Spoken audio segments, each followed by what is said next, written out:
जसकरण और जॉन 2 अमेरिकी होते हैं जो कराची में पाकिस्तान के पास जो कराची होता है, वहाँ पर एक होटल में रुकते हैं और एक पाकिस्तान लड़की की डिमांड करते हैं। उनके डिमांड करने पर जो है रफ़िया नाम की लड़की उनके पास भेजी जाती है।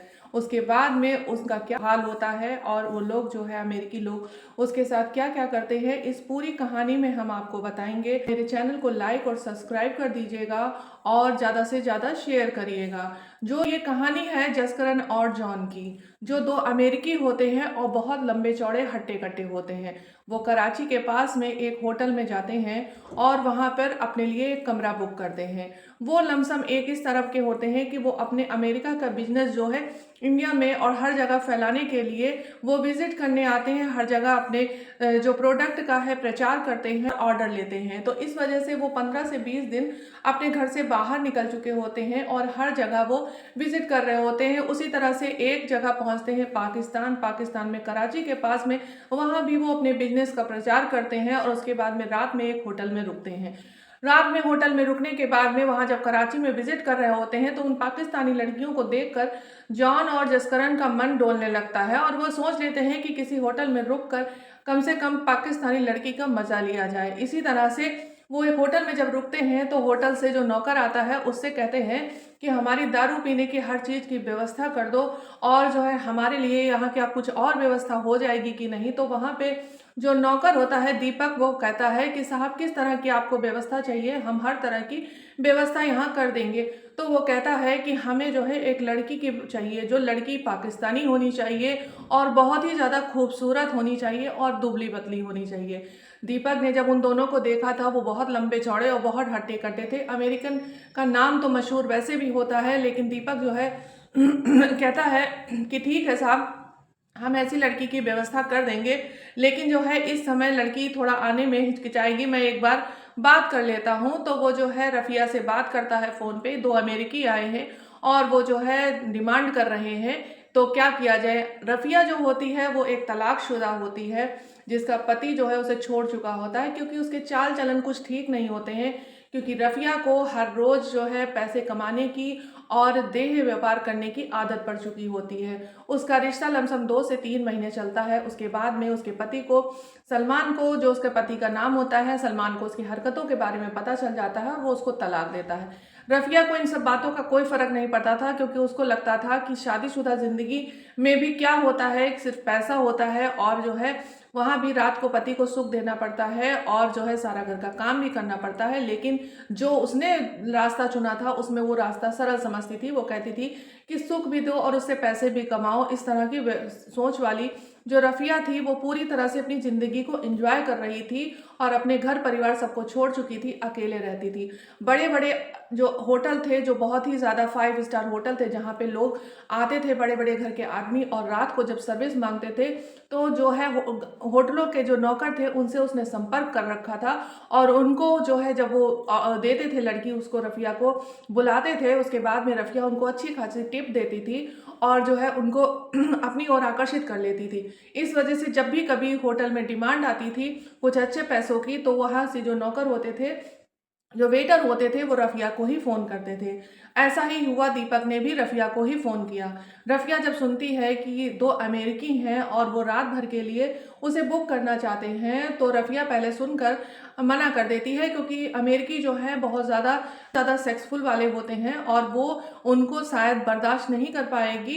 इस वजह से वो दीपक को मना कर देती है। दीपक जब कमरे में जाता है और 2 अमेरिकी वालों से कहता है कि सर, वो आपका जो है नाम सुनकर उसने मना कर दिया है और वो बहुत ज़्यादा खूबसूरत है, लेकिन उसने मना कर दिया है, बोला है कि मैं उन 2 अमेरिकी वालों को बर्दाश्त नहीं कर पाऊँगी। लेकिन जो है उसमें से जो जॉन होता है वो कहता है, उससे कह दो मैं एक रात के उसको 2 लाख रुपए दूँगा, क्योंकि उन लोगों के पास पैसों की कोई कमी नहीं थी। इस वजह से उन्होंने उसको, जो रफ़िया को, 2 लाख का ऑफ़र दिया। जब दीपक सुनता है तो बिल्कुल आँख की आँख फटी रह जाती हैं। वो जो है रफ़िया को तुरंत फ़ोन करता है और कहता है तुम्हें एक रात के वो लोग 2 लाख रुपए देने के लिए तैयार हैं। रफ़िया जैसे ही सुनती है चौंक जाती है और वही सोचने लगती है कि 2 लाख रुपए एक दिन के, एक रात के, तो वो यही सोचने लगती है कोई बात नहीं है, थोड़ा सा इंजेक्शन लगा लूँगी दर्द का या वो बर्दाश्त कर लूँगी, 2 लाख रुपए तो कम से कम मुझे 15 से 20 दिन लग जाते हैं कमाने में, और यहाँ तो एक रात के ही 2 लाख रुपए मिल रहे हैं। रफ़िया तैयार हो जाती है ये सब करने के लिए और सज सवर के होटल पहुँच जाती है। होटल पहुँचने के बाद में दीपक उसे एक गेस्ट रूम में बिठा देता है कि जब उनका फ़ोन आएगा तब तुम उनके कमरे में जाना। उसके बाद में 11 बजे के करीब दीपक के पास जॉन का फ़ोन आता है कि वो लड़की अगर आ गई हो तो उसको उसके कमरे में भेज दिया जाए। जॉन और जसकरण तो जैसे इंतज़ार ही कर रहे थे। जॉन के ऊपर के वस्त्र निकले हुए थे, केवल वो लोअर पहने हुए था। इसी तरह से जसकरण भी पहने हुए था। जब रफ़िया जो है ब्लैक कलर की ड्रेस में और मुंह अपना ढके हुए थी, वहाँ पहुँचती कमरा को खटखटाती है, और जब कमरा जॉन खोलता है उसको देखता है। रफ़िया जब सामने उन 2 लोगों को देखती है, वो हट्टे कट्टे लंबे चौड़े होते हैं। पहले तो उनको देखकर घबरा जाती है और वो सोचती है कि क्या मैं इन लोगों को बर्दाश्त कर पाऊंगी कि नहीं, लेकिन भी फिर उसको उसके सामने 2 लाख रुपए नज़र आ रहे थे। वो ये सब कुछ भूल जाती है और कमरे में दाखिल हो जाती है। उसके बाद कमरा बंद हो जाता है। उसके बाद रफ़िया जो है बैठ जाती है, क्योंकि जसकरण और जॉन ड्रिंक कर रहे थे। ड्रिंक जो है रफ़िया को ऑफ़र करते हैं, और रफ़िया भी इन सब खुले मिजाज की होती है, तो रफ़िया भी अपना नकाब वकाब हटाकर बैठ जाती है। जब वो अपना नकाब हटाती है, जो जॉन और जसकरण देखते रह जाते हैं। वो वाकई बेहद ही खूबसूरत थी, बिल्कुल सफ़ेद रंग की थी, और आंखें बिल्कुल उसकी नशीली थी, जिसमें काले रंग का काजल लगाकर वो बहुत ही ज़्यादा खूबसूरत लग रही थी। जिस तरह से जॉन और जसकरण ने सोच रखा था कि पाकिस्तान लड़कियां इतनी खूबसूरत होती हैं, वो बिल्कुल उस पर हूबहू जो है उनके सपनों पे उतर रही थी। जब वो अपना नकाब हटाकर बैठ जाती है और ड्रिंक करने लगती है, ड्रिंक ये लोग ज़्यादा से ज़्यादा उसको ऑफ़र करने लगते हैं। जब फिर उसके बाद में रफ़िया को बहुत अच्छे से नशा होने लगता है। जब नशा होने लगता है तो जॉन देख लेता है कि अब जो है वो बहुत ज़्यादा नशीली हो रही है। जॉन क्या करता है, उसके एक पैक में हल्का सा ड्रग्स डाल देता है कि ज़्यादा इसको जो है कुछ महसूस ना हो और वो अच्छे से उसके साथ मज़े कर सके। इसलिए जॉन जो है उसके ड्रिंक में हल्का सा ड्रग्स डालकर उसको पिला देता है। जब ड्रग्स का हल्का नशा होने लगता है तब जॉन उसको अपनी गोद में उठाता है और गोद में उठाकर उसको बिस्तर पे पटक देता है। बिस्तर पे पटकने के बाद में उसके एक एक करके उसके शरीर से वस्त्रों को हटाने लगता है। जब उसके कपड़ों को हटाने लगता है तो देखकर जॉन और जसकरण दंग रह जाते हैं, क्योंकि वो इतनी बेहद ही खूबसूरत होती है और बिल्कुल सफ़ेद उसके शरीर का रंग और उसकी खूबसूरती देखकर वो लोग पहले देखते ही रहकर दंग रह जाते हैं और उसके शरीर को सहलाने लगते हैं, उसके सीने को सहलाने लगते हैं और उसको प्यार करने लगते हैं। उनमें से जॉन जो है उसके सीने को सहलाने लगता है और उस मुंह से प्यार करने लगता है और उसको खूब तेज तेज से चूसने लगता है, क्योंकि उन्हें जॉन ने समझ लिया था कि इसको पहले हम लोग खूब ज़्यादा उत्साहित करेंगे, उसके बाद में इसके साथ करेंगे। जॉन उसके सीने को सहलाने लगता है और उसको मुंह में डालकर खूब चूसने लगता है और पकड़ पकड़ कर मसलने लगता है। उधर जसकरण क्या करता है, उसके नीचे के हिस्से को जबान से सहलाने लगता है और उसके मुंह में बहुत ज़्यादा मुंह से प्यार करने लगता है। उसके निचले हिस्से को जब वो चूसने लगता है तो नशे में होने के बावजूद भी रफ़िया जो होता है वो बहुत ज़्यादा ही एक्साइटेड होने लगती है। लमसम आधे घंटे तक की वो लोग इसी तरह से करते हैं, कहीं उसके होंठ को चूसते हैं, कहीं उसके सीने को और कहीं उसके निचले हिस्से को। जब वो ज़्यादा प्यार करने लगते हैं और रफ़िया नशे में होने के बावजूद भी बार बार आह आह की आवाज़ निकलती है, और उसको जब जॉन को लगने लगता है कि अब रफ़िया जो है बहुत ज़्यादा उत्साहित हो गई है, उसके बाद में जॉन कहता है जसकरण से कि पहले मुझे कर लेने दो, क्योंकि मुझसे अब कंट्रोल नहीं हो रहा है। तो जसकरण कहता है कि कंट्रोल तो मुझसे भी नहीं हो रहा है इसको देखने के बाद में, लेकिन जॉन कहता है मुझे बहुत ज़्यादा इसकी भूख है। तो जसकरण कहता है कि ठीक है, तुम इसके साथ पहले कर लो। तो जॉन फिर उसके साथ करना शुरू कर देता है। जब जॉन करने लगता है फिर जसकरण से भी रहा नहीं जाता है। जसकरण कहता है कि मैं इसको नीचे अपने ऊपर लिटा लूँगा। उसको जसकरण जब उसको अपने ऊपर लिटा लेता है तो जॉन जो है आगे से कर रहा होता है, उसी टाइम जसकरण जो है उसके पीछे से शुरू कर देता है। जब पीछे से करने लगता है और दोनों के दोनों मर्द बिल्कुल चरम सीमा पर होते हैं, तब जो है रफ़िया को नशे की हालत में होने के बावजूद भी इतना तेज़ दर्द होने लगता है कि मुंह से उसके चिल्लाने की आवाज़ निकलने लगती है। जब आवाज़ निकलने लगती है तो जो जसकरण नीचे लेटा हुआ था उसके मुंह पर हाथ रख देता है। फिर वो लोग लमसम आधे घंटे तक उसको उसी स्थिति में उसके साथ करते रहते हैं।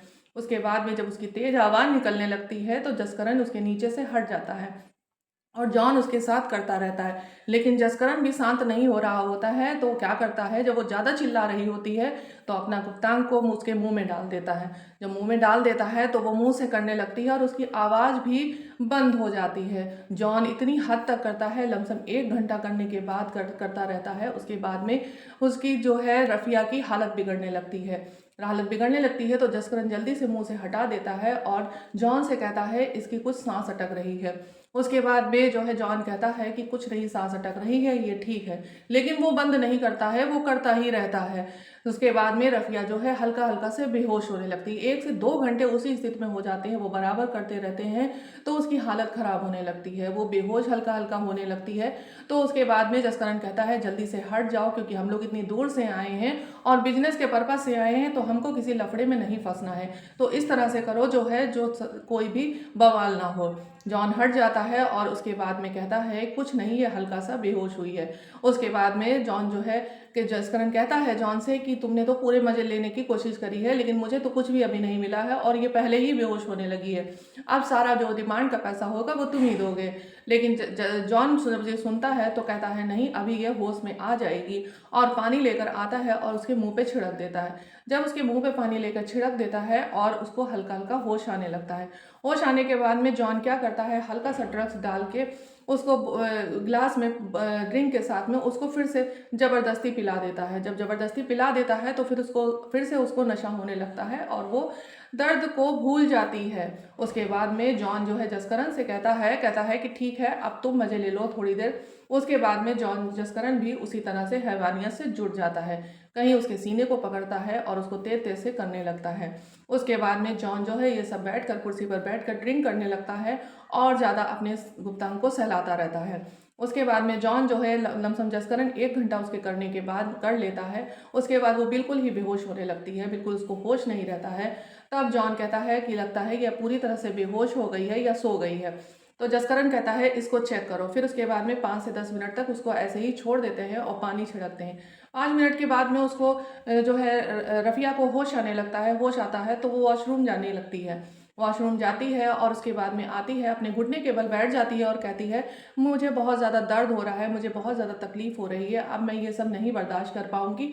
मुझे कुछ पैसे नहीं चाहिए, कुछ नहीं चाहिए, बस मुझे छोड़ दो, मैं घर जाना चाहती हूँ। इसी तरह से वो जब उठ के चलने लगती है और अपने कपड़े पहनने के लिए उठाती है, तो उसमें से जॉन क्या करता है, उसको अपनी गोद में उठा लेता है, उठा के उसके बिस्तर पे पटक देता है और कहता है कि तुमको पैसे मैं इससे और ज़्यादा दे दूंगा, लेकिन मैं तुम्हें नहीं छोड़ सकता, क्योंकि मैं अब बर्दाश्त नहीं कर पा रहा हूँ, मुझे तुम्हारे साथ करना ही पड़ेगा और तुम इसे बर्दाश्त करोगी।